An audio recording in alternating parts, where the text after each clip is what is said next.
Je voudrais dire un petit mot par rapport à ce que la compagne disait, par rapport à nos bien-aimés. Hein. On a tous des bien-aimés qui sont partis auprès du Seigneur. Et un jour, j'étais en train de regarder justement par rapport aux liens avec nos bien-aimés. Il y a des liens aujourd'hui qui sont indestructibles. Et puis tu vas dire comment ça? Ils sont partis au ciel. Écoutez, si vous prenez par exemple la planète Terre, elle est ronde. Hein, autour de la planète Terre, il y a ce qu'on appelle l'atmosphère. Et l'atmosphère, elle retient une oxygène sur la Terre. Ça veut dire que les arbres et les choses de la Terre produisent de l'oxygène et nous vivons de cet oxygène-là. Et ce que je voudrais vous dire, c'est ça. Écoutez, si demain je prends un avion et que je vais en Amérique, je vais respirer le même oxygène que vous. Pourtant, je serai en Amérique. Vous comprenez ce que je dis? Et si demain je prends un avion et que je vais en Chine, je vais respirer le même oxygène que vous. Parce qu'on est dans la même atmosphère et puis il y a une seule oxygène pour tout le monde. C'est-à-dire que quels que soient les endroits sur la Terre où c'est qu'on est, on partagera le même oxygène. Parce qu'on est des hommes. Écoutez, nos bien-aimés aujourd'hui, on a aujourd'hui nous un avantage que le monde n'a pas. Écoutez bien ce que je vais vous dire, c'est important. Aujourd'hui, nos bien-aimés sont dans la présence de Dieu. D'accord?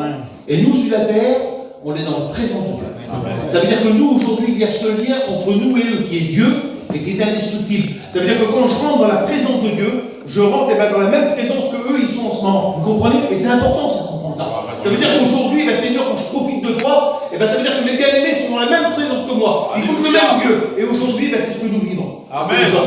Amen. Le monde n'a pas cette espérance-là. Vous savez pourquoi? Parce que le monde est séparé de Dieu à cause de son péché. Alors, ils ne rentrent pas dans la présence de Dieu. Ils ne rentrent pas dans cette présence qui est si merveilleuse et si bonne. La Bible dit que là-haut, ils sont consolés. La Bible dit que là-haut, les larmes de leur yeux sont effacées. Eh bien, écoutez, sur la terre, l'homme, il est consolé. Sur la terre, l'homme, ses larmes sont effacées. Parce qu'on est dans la même présence et c'est le même Dieu. Alléluia. Et je bénis Dieu pour ça. Amen. Gloire à Dieu. Voilà, avant de vous lire un passage dans la parole de Dieu, je voudrais qu'on prie le Seigneur ensemble parce que, honnêtement, je vais lui laisser toute la place. C'est pas ce que je vais dire qu'il va dire. C'est ce que Dieu va dire dans ton cœur. Dans la gloire. Je disais ça il y a une journée ou deux dans une réunion. Vous savez, les disciples, ils écoutaient la parole de Dieu. Les disciples, ils étaient autour de Jésus et ils écoutaient la parole de Dieu. Formidable. Hein? Formidable. Mais il y en a un qui est en particulier, lui. Non seulement il écoutait la parole de Dieu, mais la Bible dit qu'il écoutait le cœur de Dieu. Parce qu'il était penché sur la poitrine de Jésus. Il dormait sur la poitrine de Jésus. Il s'appelait Jean. Ça veut dire que ce soir, on peut se borner à écouter la parole de Dieu. Mais on peut comprendre aussi son amour en écoutant son cœur battre. Et c'est ce que j'aurais besoin, c'est ce qui se passe dans ton cœur. Gloire à Dieu. Je voudrais tellement que Dieu fait son œuvre en toi. Voilà, on y a un passage, on prie le Seigneur ensemble. On coupe les filles ensemble sur le bien, Steve, le Seigneur. Pour la gloire, merci. Merci Seigneur pour les beaux chants des merci pour tout, pour la gloire. Merci. Pour les belles expériences. Merci pour cette soirée. Toi, Seigneur, nous avons vu d'écouter ta bonne parole. Bénis celui que toi tu as choisi. Lui les mots, saisis-le du Saint-Esprit. Tu le bénis pleinement. Oui, Seigneur, s'il te plaît. Merci parce que ta parole va être annoncée, Seigneur. Touche les cœurs à travers ta parole. Alléluia. Nous bénis à chacun, Seigneur. Amen. Amen. Gloire à Dieu. Voilà. On y a un passage ensemble, ça se trouve dans le premier livre des Rois, chapitre 14. Écoutez ce qu'il est dit. Dans ce temps-là, Abijah, fils de Jéroboam, tomba malade. Et Jéroboam dit à sa femme, lève-toi, je te prie. Et déguise-toi pour qu'on ne sache pas que tu es la femme de Jéroboam. Et va à Silo. Voici, là, il y a Assija, le prophète. C'est lui qui m'a dit que je serai roi de ce peuple. J'arrête là juste quelques instants. J'arrête là quelques instants pour vous donner juste une explication. La Bible dit que le roi, là, Jéroboam, c'est un roi qui est méchant. C'est un roi qui s'est détourné de Dieu. C'est un roi qui a construit des hauts lieux, ça veut dire des temples, et qui s'est mis à adorer des faux dieux. La Bible dit que cet homme-là, il a pris des hommes d'un peu partout, n'importe qui voulait. Il les a pris et il les a fait prophètes. Il les a mis là comme des prophètes, comme des prêtres, et puis ces personnes-là faisaient un peu ce qu'ils voulaient. Et puis la Bible dit que c'était une abomination devant Dieu. Vous savez, je pensais à quelque chose, c'est ça, écoutez.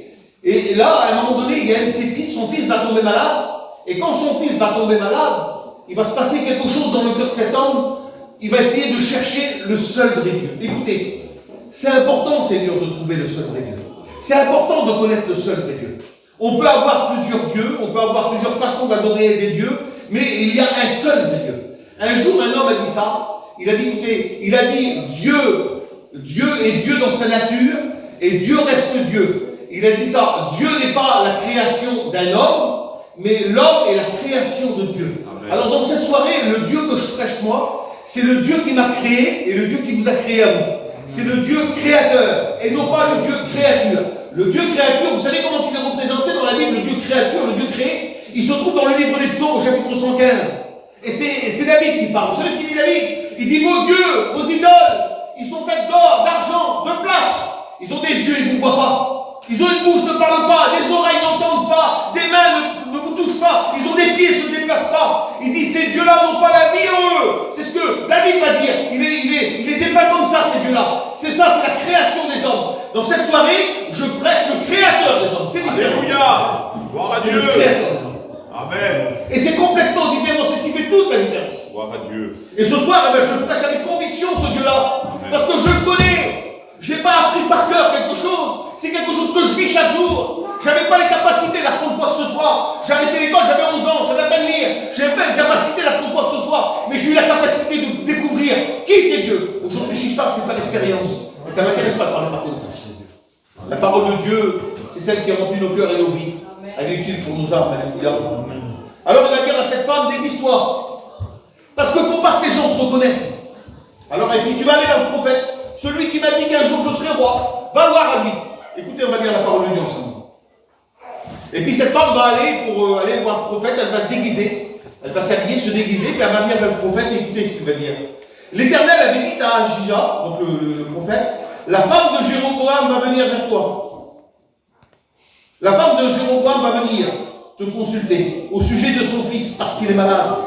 Tu lui parleras de telle et telle manière. Quand elle arrivera, elle se donnera pour une autre. Lorsqu'Ahija entendit le bruit de ses pas, au moment où elle franchissait la porte, il dit, entre femme de Jéroboam, pourquoi veux-tu te donner pour une autre? Le texte, il peut dire aussi, pourquoi te fais-tu passer pour une autre? Ça veut dire pour quelqu'un d'autre. Pourquoi te fais-tu passer pour une autre? Je suis chargé de t'annoncer des choses dures. Va, dis à Jéroboam, ainsi parle l'Éternel, le Dieu d'Israël. Je t'ai élevé du milieu du peuple et je t'ai établi chef de mon peuple Israël. J'ai arraché le royaume de la maison de David et je te l'ai donné. Et tu n'as pas été comme mon serviteur David qui a observé mes commandements. J'arrête là parce que je voudrais vous parler dans cette soirée d'une chose qui est très très importante. Et je voudrais tout simplement vous poser cette question avant de continuer. Savez-vous comment on se présente devant Dieu? Si j'aurais un thème à donner à mon message, c'est ça. Comment on se présente devant Dieu? Jésus, les bras ouverts, un jour a pu dire ça. Il a dit, venez à moi, vous tous qui êtes fatigués et chargés, et je vous donnerai du repos. Amen. Une invitation de Dieu pour les hommes. Amen. Une invitation de Dieu pour les hommes. Et là, écoutez, il ne donne pas une catégorie d'hommes en disant, venez vous qui êtes gentils. Venez vous qui êtes plein de bonnes opinions. Venez vous qui êtes intelligents. Venez vous qui avez une bonne position. Venez vous qui savez faire les choses. Venez vous qui avez une grande intelligence. Pas du tout. Il a dit, venez vous tous qui êtes fatigués et chargés. Dans le mot tous, il englobe tous les hommes du monde. Et puis les hommes, donc, les hommes ont accès aujourd'hui à Dieu. Les hommes aujourd'hui peuvent se présenter devant Dieu. Mais il y a une façon de se présenter devant Dieu. Alors dans cette soirée, tu vas peut-être dire, David, pour se présenter devant Dieu, il faut un costume cravate. J'en ai jamais mis, et j'en mettrai jamais. C'est pas mon truc du tout, et ça rime quand même. Je sais plus avec les bottes en caoutchouc, mais avec un peu de cravate. Et puis, on pourrait dire, David, alors qu'est-ce qu'il faut? Il faut essayer d'améliorer notre extérieur, c'est-à-dire être habillé propre, être convenable, être bien coiffé. Non, écoutez, ça ne dépend pas de ça. Alors David, qu'est-ce que ça dépendrait? Ça dépendrait peut-être qu'il faut que j'enlève certaines choses dans ma vie. Parce que des fois, je dis des mots qui ne sont pas corrects. Des fois, il y a du mensonge, des fois, il y a de la colère. Alors, il faudrait peut-être que j'enlève ces choses pour me présenter devant Dieu. Et bien, je vais dire non, pas du tout. C'est pas ça. Alors, tu vas me dire, de quelle façon qu'il faut se présenter devant Dieu? On va lire des textes ensemble dans la parole de Dieu. J'ai pris 2 histoires et vous allez comprendre où c'est que je vais en venir. Écoutez ce qu'il est dit. Dans le livre de Matthieu au chapitre 15 et au verset 21, écoutez ce qu'il est dit. Jésus étant parti de là, se retira dans le territoire de Tyr et de Sidon. Le territoire de Tyr et de Sidon, c'est la Syrie, c'est pas Israël.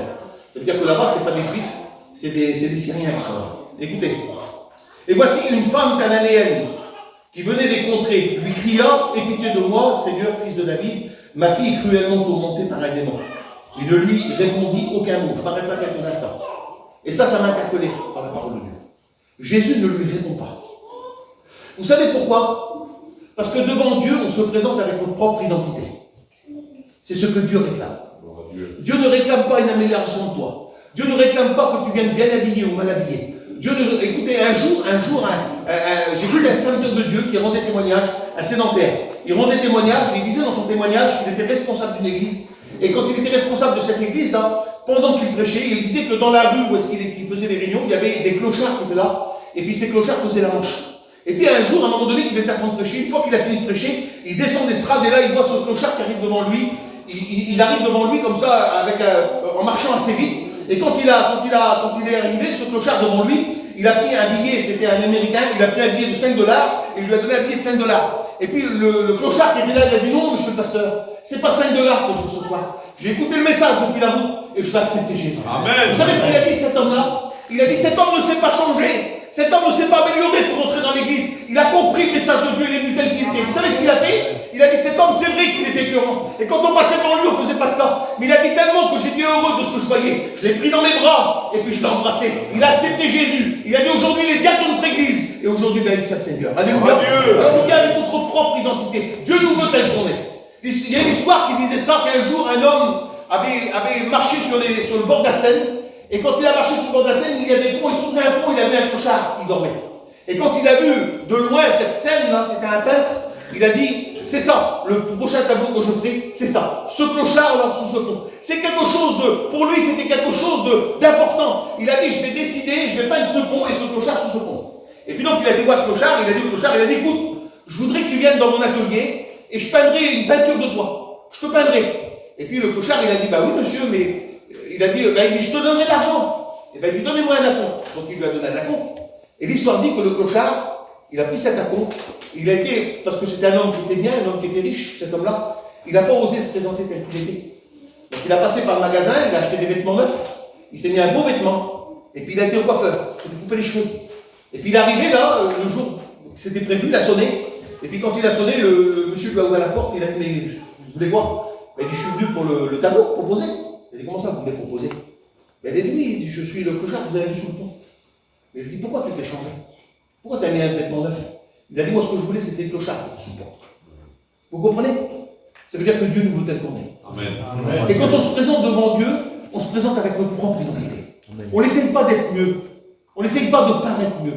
Des fois, on essaye de paraître mieux pour les autres. Mais des fois, on essaye de paraître mieux pour nous-mêmes. Vous savez, on essaye de se paraître mieux pour nous-mêmes. On se donne bonne conscience en disant, ben voilà, maintenant je peux m'approcher de Dieu, j'ai arrêté de fumer. Vous voyez, maintenant je peux m'approcher de Dieu, j'ai arrêté de dire des mauvaises paroles. Je peux m'approcher de Dieu. Ou maintenant je peux m'approcher de Dieu parce que j'ai arrêté de faire ci ou de faire ça. C'est pas ça que Dieu veut.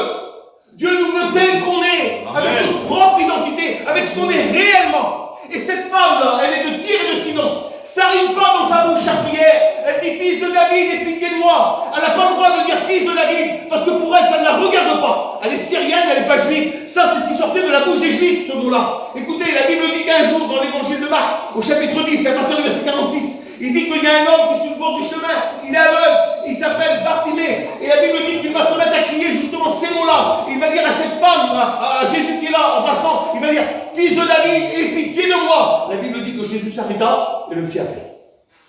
Elle vient devant lui et Jésus va lui dire, qu'est-ce que tu veux que je fasse? Vous savez pourquoi? Parce que Bartimée c'est un juif, lui. Et puis fils de David, ça rime dans la bouche d'un juif, mais pas dans la bouche d'un syrien. Vous comprenez? La Bible dit que Jésus ne lui répondit pas un mot. Jésus ne répond pas un mot, même si c'est une belle prière, même si c'est vrai ce qu'elle dit. Parce que c'est vrai. Ça rime pas dans sa bouche. Jésus ne lui répond pas un mot. Écoutez, on va lire la parole de Dieu.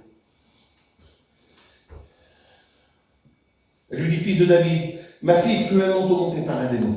Verset 23, il ne lui répondit pas un mot. Et ses disciples s'approchèrent de lui et lui dirent avec instance, renvoie-la, car elle crie derrière nous. Il répondit, j'ai été envoyé pour brebis perdues de la maison d'Israël. Écoutez ce que Jésus est en train de dire. Il est en train de dire à cette femme-là, j'ai été envoyé pour les brebis perdues d'Israël. Il est en train de lui dire, t'es pas une Israélienne, toi. Toi, t'es pas une Israélienne.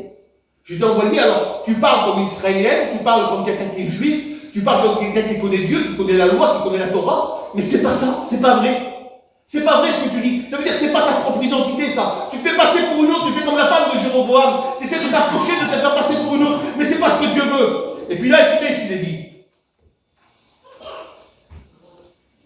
Il dit, je t'ai envoyé pour brebis perdues d'Israël. Verset 25, écoutez. Les Hébreux se prosternaient devant lui, disant, Seigneur, secours-moi. Écoutez bien, sa prière, elle a changé. Elle a compris quelque chose. Elle a compris quelque chose avec le petit dialogue qu'elle a eu avec Jésus, en écoutant la parole de Jésus. Elle a compris que Jésus connaissait son cœur, et que Jésus connaissait sa vie. Gloire à Dieu. Jésus te connaît tel que tu es. Il connaît les points les plus cachés de ton cœur, les profondeurs de tes pensées. Et bien ça va même plus que là, parce que Jésus sait ce que tu vas penser avant de le penser. Avant que toi tu le penses, déjà lui il connaît. Il était capable de dire un jour à un homme, attention, le péché couche à ta porte. Il n'avait pas fait encore. Il était capable de le prévenir, parce que Jésus savait. Écoutez-moi, dans cette soirée, Dieu vous connaît tel que vous êtes. Dieu me connaît tel que je suis. Il connaît mes besoins. Écoutez, un jour, un homme est porté par 4 hommes, il est paralytique. À vue humaine, cet homme, il a besoin d'une guérison. On ouvre le toit de la maison, on descend au milieu de la maison, hein, et puis Jésus, il dit que quand il est descendu devant Jésus, Jésus va dire à cet homme, écoute, tes péchés sont pardonnés. C'est pas ça qu'il était venu chercher. Et je suis sûr et certain que les hommes qui l'ont déposé là, c'était pas pour ça qu'il l'avait déposé là. Il l'avait déposé là pour qu'il soit guéri. Parce que la Bible dit qu'il était paralytique de la tête aux pieds. Alors il avait été descendu là pour être guéri. Et puis pourtant Jésus il dit à cet homme, tes péchés sont pardonnés. Parce que la base même de l'homme, écoutez, qu'on soit malade ou en bonne santé, on est des pécheurs et trouver la gloire de Dieu. Et le désir de Jésus, c'est de sauver. Le désir de Jésus, c'est de pardonner nos péchés. Amen. Le désir de Jésus est le réel problème de l'homme, et le vrai besoin de l'homme, c'est d'être pardonné de ses péchés. Il y a des personnes qui s'approchent des fois tout gentiment, mais ils sont quand même pécheurs. Écoutez, on peut être le meilleur homme de la terre, le plus gentil. Et il dit, moi, lui, je peux donner mon corps à brûler, je peux donner tout ça. Si je n'ai pas l'amour de Dieu, si je ne suis pas un vrai chrétien, je ne suis rien. Et celui aujourd'hui qui vit sans Dieu est un pécheur, même qui vit gentiment, même qu'il est gentil, même qu'il n'a jamais de problème avec personne, même qu'il ne boit pas, qu'il ne fume pas, qui remplit toutes les cases de la société d'aujourd'hui et qui remplit toutes les cases avec un bon code moral, qui a tout reçu de ses parents et qu'aujourd'hui vit bien. Et puis il y a même des personnes qui l'envient bien souvent. Et bien même quand on est gentil, on est pécheur. Et on est privé de la gloire de Dieu. Et le désir de Jésus, c'est de sauver cet homme. On aurait pu dire, mais Zinda, on aurait pu dire de toute façon, il mérite d'être guéri, regarde l'état qu'il est. Oui, mais il ne méritait pas d'être sauvé, et puis pourtant Jésus le sauve. Il lui dit, tes péchés sont pardonnés. Et maintenant, quand on y marche, vous voyez, Jésus remet les choses à leur place. Et puis écoutez, on va continuer la lecture ensemble. Les Athéns se prosternaient devant lui, disant, Seigneur, secours-moi. Verset 26. Écoutez bien ce que la parole de Dieu dit. Il répondit. Il répondit. Maintenant, il parle. Maintenant, il parle à cette femme. Tout à l'heure, il ne lui a pas parlé. Parce qu'elle se faisait passer pour une autre. Il ne lui a pas parlé tout à l'heure parce qu'elle se faisait passer pour quelqu'un qu'elle n'était pas. Mais là, c'est son cœur qui parle. Elle parle avec un cœur vrai. Elle dit, Seigneur, secours-moi. Une femme qui avait besoin de secours, c'est parce que c'est une femme qui était en détresse. Il y a des personnes qui sont en détresse. Il y a des personnes qui auraient besoin de Dieu et qui ne le font pas. Vous savez pourquoi? Parce que bien souvent, on a un cœur orgueilleux. Un cœur qui ne veut pas se présenter devant les gens. Un cœur qui ne veut pas paraître ce qu'on est réellement. Un jour, la Bible, je vais faire lire un témoignage d'un homme, et puis il avait été appelé, c'était un homme on l'appelait l'apôtre de la foi, et puis on l'a fait venir dans un pays à 5000 km de chez nous. On a dit, voilà, il faut que tu viennes faire une tournée d'évangélisation, quelques jours de réunion, et puis il faut que tu pries pour une femme qui est malade. Et puis donc il a pris le train, il était là-bas, puis les serviteurs de Dieu sont venus chercher à la gare, et quand ils sont venus le prendre à la gare, tout le long de la route, ils ont vanté les valeurs de cette femme. Ils ont dit, cette femme, elle est malade, elle a la maladie de ce siècle, elle est condamnée par la médecine, elle a quelques jours à vivre. Et il faut que tu pries pour elle, parce que nous savons que quand tu pries pour les malades sont guéris. Tu as besoin de guérison, et puis ainsi de suite. Et puis ils ont dit, tu sais pourquoi? Parce que c'est elle qui a payé le toit de notre église. C'est elle qui fait ça, c'est une femme, c'est noble, c'est une femme riche. Et elle fait plein de choses pour Dieu, elle fait plein de choses pour l'église. Et puis cet homme, il disait ça, lui, pendant qu'il voulait, il disait, oui, mais on ne mérite pas la guérison. C'est Dieu qui la donne, on la saisit par la foi. Et quand il est arrivé dans la maison, il a parlé avec cette femme, il a dit, quand j'ai vu cette femme, j'ai vu une femme qui était maquillée, une femme qui était bien mise, une femme d'une famille noble, qui était très riche, et puis elle avait de l'or partout, elle était très très bien habillée, et puis cette femme-là, et bien quand elle a parlé avec cet homme, c'est comme si elle méritait la guérison parce qu'elle avait fait des choses. Et puis cet homme, il a dit à cette femme, il a dit, écoute, je vais prier pour toi, mais tu ne seras pas guéri. Alors elle était surprise, cette femme, elle a dit, comment ça? Parce que je fais ça, il a dit, écoute, parce que tu es une orgueilleuse. Dans ton cœur, tu es orgueilleuse, et puis Dieu résiste aux orgueilleux. Mais je vais prier pour toi. Il a prié pour elle. Quand elle est venue prier pour elle, il y a rien qui s'est passé. Et puis cet homme-là, il a fait 8 jours d'évangélisation. Et il disait dans son témoignage qu'au bout de 8 jours, le 8e jour, il disait qu'il a prié pour les malades. Et parmi ces malades, il y avait une femme qui s'est mise à genoux quand elle est arrivée. Il disait ce jour-là, je ne l'ai pas reconnue parce qu'elle n'avait pas toute son or. Elle n'avait pas son beau maquillage. C'était pas cette femme-là qu'il a vue. Il voyait une femme à genoux avec un foulard sur la tête. Et qui suppliait Dieu de la bénir. Alléluia. Ce jour-là, quand il l'a vu, le Saint-Esprit lui a dit c'est elle. Il a dit aujourd'hui, le Seigneur va guérir. Amen. Parce qu'il résiste aux orgueilleux. Mais il a dit la fin de ma phrase, c'est qu'il fait grâce aux saints. Alléluia. Il a prié pour elle était complètement. Il y a des personnes qui sont orgueilleuses et qui ne veulent pas faire montrer leur réelle identité. Ça ne fonctionne pas pour Dieu. N'essayons pas de nous faire passer pour un autre ou pour une autre. Nos réels besoins sont là dans nos cœurs et dans nos vies. On souffre avec. Et des fois c'est difficile, ces besoins-là font pleurer. Et puis on vient à la réunion des dizaines de fois. Et puis des dizaines de fois on repart comme on est revenu. Pourquoi? Parce qu'on n'a pas été élevé dans la réunion. Parce qu'on ne s'est pas présenté avec notre propre identité. On ne s'est pas présenté avec ce qu'on était réellement. On n'a pas présenté réellement nos besoins à Dieu. Des fois on dit des mots qui sont très simples, qui simplifient les choses. Seigneur, bénis parce que j'ai des besoins et des manquements. Mais si c'est le péché qui est dans ta vie, ce n'est pas un besoin ou un manquement. C'est un besoin de la grâce de Dieu et du salut de Dieu. Et nous avons besoin de nous présenter avec notre propre identité. Et écoutez ce qu'il est dit. Et Jésus, là, il répondit à cette femme. Parce que maintenant, il faut qu'il réponde par rapport à ce qu'il lui a dit et par rapport à la situation. Écoutez ce qu'il dit. Il va dire ça, écoutez. Il répondit, il dit, il n'est pas bien de prendre le pain des enfants et de jeter aux petits chiens. Jésus dit, il n'est pas bon de prendre le pain des enfants et de jeter aux petits chiens. C'est-à-dire que Jésus, il est en train de dire, c'est pas bon de se faire passer pour un autre. Si tu es un petit chien, tu n'es pas un enfant. Vous comprenez ce que je veux dire? Si tu es un petit chien, tu n'es pas un enfant, ou vice-versa. On ne peut pas se faire passer pour une autre ou pour un autre. Et il dit, ben c'est pas bon de faire ça. Écoutez ce qu'elle va dire cette femme-là. Parce qu'en Israël, par rapport aux Juifs, c'était assez compliqué comme mot, mais par rapport aux Juifs, les Juifs disaient que les païens étaient des chiens. Ils les mettaient à l'équivalence des chiens. Un païen, il ne rentrait pas dans une maison, il ne mangeait pas table avec un païen. Ils vont reprocher à Jésus d'avoir mangé avec des publicains. Mais avec des païens, eh ben, ils ne mangeaient pas. Il n'y a pas de communion avec les païens. Il les rejetait, il les repoussait, ils ne voulaient pas dans leur maison.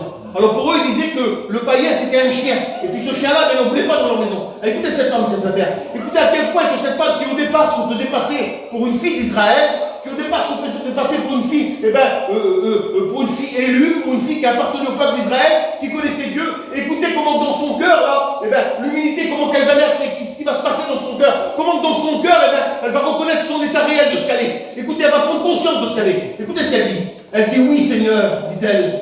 Mais les petits chiens mangent les miettes qui tombent de la table de leur maître. Écoutez ce qu'il est dit au verset 28. Alors Jésus lui dit, femme, ta foi est grande, qu'il te soit fait comme tu le veux. Et alors même, sa fille est guérie. Gloire à Dieu. Amen. Vous voyez, quand on se présente avec notre propre identité devant Dieu, écoutez, je veux dire comme ça, c'est pas un numéro magique pour gagner quelque chose, pas du tout. C'est ce que Dieu réclame.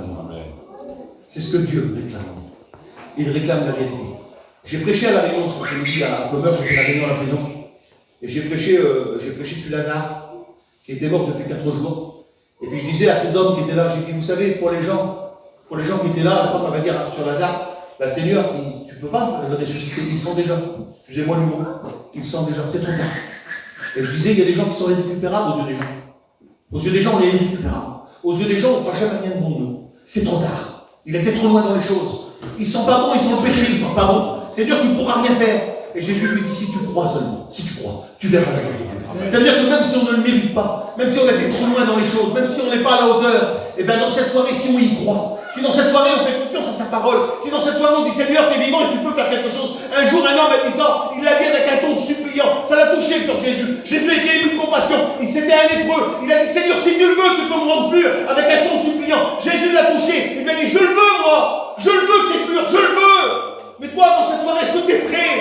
Est-ce que tu es prêt à reconnaître ta vraie identité? Est-ce que tu es prêt de dire à Jésus ce que tu es réellement, ce que tu vis dans ton cœur réellement? Est-ce que tu es prêt de l'avouer? La Bible dit, c'est celui qui avoue qui les laisse. Mais quoi avouer, Seigneur? Des fausses choses? Non! Ce qu'il y a dans ton cœur, ce qu'il y a dans ta vie, ce qui te fait mal, ce qui te sépare de Dieu, ce qui fait que tu es venu des centaines de fois à la réunion, et c'est toujours pareil. Nous avons besoin de venir devant Dieu avec ce qu'on est réellement. Et je disais à ces hommes-là qu'un jour dans une synagogue, il y avait un homme qui avait une main sèche, une main atrophiée, une main strophiée, une main qui était paralysée. Et puis Jésus va dire à cet homme, tiens-toi au milieu là. Et maintenant étends ta main. Étends ta main. Et puis là, cet homme, écoutez, je vous le dis de la part du Seigneur ce Devant Jésus, il n'avait pas le droit de prêcher. Parce qu'il avait une main qui marchait. Il avait une main qui était valide. Il aurait pu tendre la main valide. Il aurait pu tendre la main valide. Regardez, il aurait pu faire ça. Comme beaucoup font. Le Seigneur, ça marche. Et il savait que Jésus connaissait tel qu'il était. Gloire à Dieu. Et ce jour-là, cet homme-là a saisi par la foi la bénédiction que Jésus lui offrait. Jésus l'avait dit, étends ta main. Alléluia. Sa main devait s'étendre. Parce que c'est le Créateur qui a parlé. Parce que c'est le divin qui a parlé. Parce que c'est le Dieu Tout-Puissant qui a parlé. Sa main était obligée de se tendre. Dans cette soirée, écoutez, sa main à lui, c'était tout ce qu'il y avait de mauvais en lui. Sa main, c'est ce qui lui faisait honte. Sa main, c'est ce qui lui donnait une incapacité de faire quoi que ce soit. Sa main, elle n'était pas capable de secourir quelqu'un, pas capable de saluer quelqu'un, pas capable de toucher quelqu'un. Sa main était sans vie. Elle lui faisait honte, sa main. Il la cachait certainement des autres. Et puis, c'est pas ce qu'il faisait montrer en premier. Non, s'il avait une bague dans sa main, s'il avait une gommette à mettre à sa main, c'était pas cette main-là qu'il avait fait. C'était à sa main valide. Parce qu'il faisait montrer ce qu'il y avait de bon en lui. Jamais ce qu'il y avait de mauvais. Mais ce jour-là, Jésus réclame en lui ce qu'il y a de mauvais. Et c'est ce que Jésus réclame en toi. Alléluia. S'il y a quelque chose de pas bon, c'est ce que Dieu réclame. Gloire à Dieu. Ce bois de la croix, il n'est pas mort parce qu'on était gentil. Il n'est pas mort parce qu'on était sympa. Parce que des hommes avaient des bonnes décisions dans leur cœur. Parce que des hommes avaient des bonnes opinions dans leur cœur. C'est pas pour ça qu'il est mort sous la croix. Il est mort sous la croix pour notre péché, la Bible déclare. Gloire à Dieu. C'est pour notre péché. Ça veut dire que pour la misère de notre vie, il est mort sous la croix. Il est mort pour ce qui nous fait mal, pour ce qui nous fait pleurer. Il est mort pour ça sous la croix. Sur la croix, il réclame, il dit que le châtiment qui nous donne la paix, ça veut dire ce qui est tombé sur lui là, c'est ce que nous on méritait. C'est ce que nous on méritait à cause de notre péché. C'est ce qu'il a payé. Ça veut dire qu'il a payé pour tout ce qui était mauvais en nous, pour ce qui avait le plus terrible sur la terre, ce qui avait le plus vilain sur la terre. Il est mort sous la croix pour ça. Et pas parce qu'il était bon. Et surtout pas parce qu'on méritait. Mais simplement parce qu'il nous aimait. Dans cette soirée, je te dis de la part du Seigneur, c'est vrai. Dans le ciel, il n'y aura que des personnes qui sont venues devant Dieu avec leur propre identité. Alléluia. Des personnes qui ont été vraies pour Dieu. Il y a que ces hommes-là qui sont au ciel. Que ces personnes-là qui sont au ciel. Parce que, écoutez, des religieux, il y en a. Et Jésus dit, c'est pas celui qui dira Seigneur, Seigneur, qui sera sauvé. Pas du tout. C'est pas celui-là. C'est celui-là qui fait ma volonté. Jésus dit, celui qui entend mes paroles, qui vient à moi, qui entend mes paroles et qui les met en pratique. C'est celui-là, l'homme prudent, qui a bien construit sa vie. Gloire à Dieu. Dans cette soirée, ce que Dieu réclame dans notre cœur et dans notre vie, j'arrête là. C'est que Dieu, ce qu'il veut, c'est t'approprier notre vie. Alléluia. Femme de Jéroboam, pourquoi tu fais passer plus pour une autre? Rentre, j'ai des choses à dire. Il a des choses à dire, Seigneur. Amen. Mais viens avec un. Amen. Amen. Que le Seigneur nous sorte. Pour la gloire. Seigneur, je